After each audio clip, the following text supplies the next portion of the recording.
Borida, welcome. As I talk to you today, the Council is facing unprecedented financial pressures beyond its own control.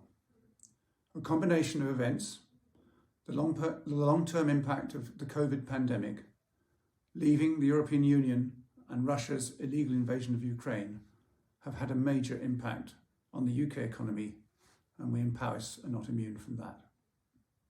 The resulting cost of living crisis, which is impacting our own lives, those of our family and friends, is also having a direct impact on the Council's finances. In March, the Council agreed the budget for this year and at the same time approved a 5-year financial strategy. The crisis, alas, has changed absolutely everything, and we are having to plan for a new financial world. Well, we have seen surging inflation, with rates rising above 10% in August. Our original financial plan had only assumed a 2% rate of inflation. Interest rates have been steadily increasing, as we all know, impacting on the Council's capital programme. Rising gas and oil prices have led to big increases in energy price costs for everyone, including the Council. And we face as a Council a near 8 million rise in energy costs for our schools, council buildings, street lights and so on this year. Fuel prices are up and have a huge impact on a huge rural authority like Powys. School transport costs are set to increase by about £1 million this year alone.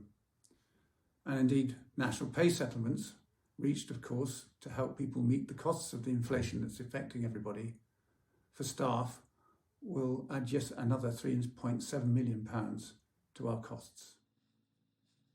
Well, last winter, Welsh Government announced a 3-year settlement for local authorities in Wales.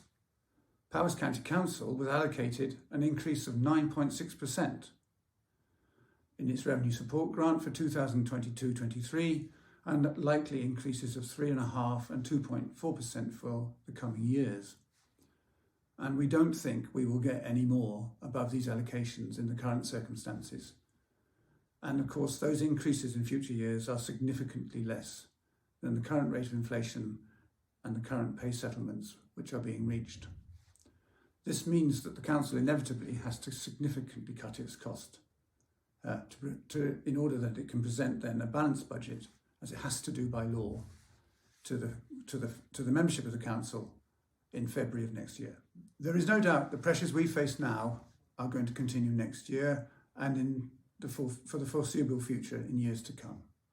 We have to plan for uncertain financial times. We know the cost of living crisis is already impacting our local residents and local businesses, and that could result in even greater pressure on the Council through things like increasing homelessness, increasing referrals to social service, increasing levels of debt owed to the Council and reduced levels of council tax collection, and increasing demand for the services we provide, such as money advice and benefit support and the council tax reduction scheme. Increasing financial pressure on our local population will inevitably increase these pressures. It's unavoidable. We are still facing extra costs due to the COVID pandemic, and please don't think that that has gone away, because it most certainly hasn't. We received significant financial support from Welsh Government during the first 2 years of the pandemic, but this support is no longer available. Cabinet members and senior officers have been monitoring the impact of these cost increases and are looking at all the options.